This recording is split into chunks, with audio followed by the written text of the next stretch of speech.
అబ్రహాము 75 సంవత్సరాల వయసులో ఉన్నప్పుడు గర్భఫలం లేక దిగులుతో ఉన్న సందర్భంలో దేవుడు అబ్రహామునకు ప్రత్యక్షమై, నేను నీకు సంతానం ఇస్తాను, నీ ద్వారా సమస్త జనులను ఆశీర్వదిస్తానని వాగ్దానం చేసి 24 సంవత్సరాలు పరీక్షించాడు. ఎన్నో మార్లు ఎంతగానో అబ్రహాము పరీక్షించబడిన తరువాత, అబ్రహాము 99 సంవత్సరాలు వచ్చిన తర్వాత, షారాకు స్త్రీ ధర్మం నిలిచిపోయిన తర్వాత, అనగా ఇక పిల్లలు కలుగుట అసాధ్యం అనే స్థితికి ఈ వృద్ధ దంపతులు చేరిన తర్వాత, మొదటిగా అబ్రహామునకు దేవుడు ప్రత్యక్షమై, నేను సర్వశక్తి గల దేవుడను, నా సన్నిధిలో నడుచుచు నిందారహితముగా ఉండుము, యెహోవాకు అసాధ్యమైనది ఏమైనా ఉన్నదా? రెండవదిగా, మీదటికి ఈ కాలమున నిర్ణయ కాలమందు నీ యొద్దకు తిరిగి వచ్చేదను, అప్పుడు షారా కుమారుని కనును.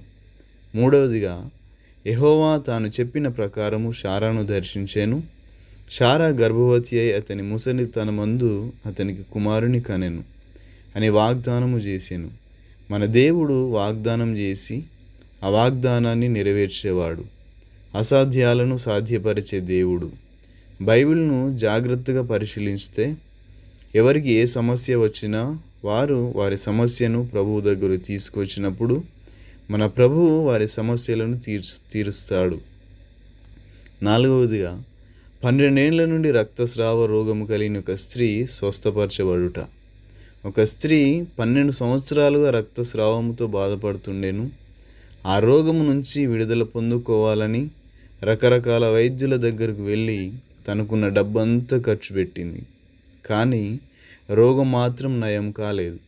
నిరుత్సాహములో, నిస్పృహలో, ఏం చేయాలో పాలుపోని స్థితిలో, తనకున్న కష్టాన్ని అర్థం చేసుకునే వారు కూడా లేని పరిస్థితిలో ఉన్నప్పుడు, ఎవరో ఒక ఆమె సర్వశక్తి కలిగిన ఆ యేసు ప్రభువు మన మధ్య సంచరిస్తున్నాడు అని చెప్పగా, ఆ స్త్రీ యేసును గూర్చి విని, ఆయన సర్వశక్తి గలవాడు అని విశ్వసించి, నేను ఆయన వస్త్రమును మాత్రము ముట్టిన బాగుపడుదుననుకొని జన సమూహములో ఆయన వెనుకకు వచ్చి ఆయన వస్త్రము ముట్టింది.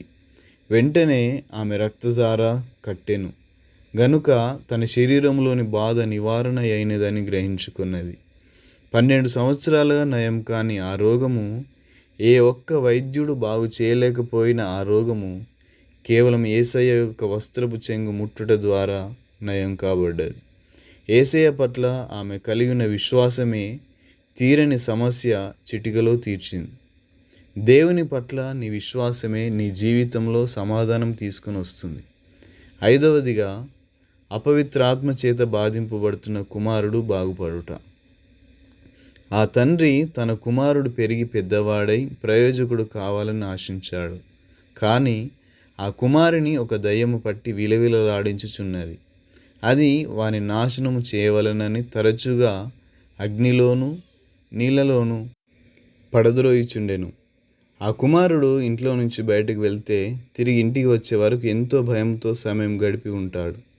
సాధారణముగా ప్రతి తండ్రి ఆశపడతాడు ఒక కొడుకు ఉండాలని. కానీ ఈ తండ్రి కలిగి ఉన్న కొడుకును బట్టి ప్రతిరోజు కన్నీరు కార్చే ఉంటాడు. పుట్టినప్పటి నుంచి అట్టి స్థితిలో ఉన్న ఆ కుమారుని పెంచడం కష్టమై ఇబ్బంది పడుతున్న సమయంలో ఎవరో ఒక అతను, సర్వశక్తి కలిగిన దేవుడు మన గ్రామంలో సంచరిస్తున్నాడు, ఆయన దగ్గరకు తీసుకొని వెళ్ళు, నీ సమస్య తీరిపోతుంది అని చెప్పగా, ఆ తండ్రి ఎంతో సంతోషించి యేసయ్య దగ్గరకు తీసుకువెళ్ళాడట. తండ్రి ఏమైనను నీ వలన అయితే మా మీద కనికరపడి సహాయం చేయమనను.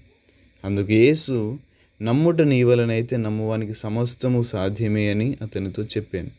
వెంటనే ఆ తండ్రి, నమ్ముచున్నాను, నాకు అపనమ్మకము కలగకుండా నాకు సహాయం చేయమని బిగ్గరగా చెప్పాడు.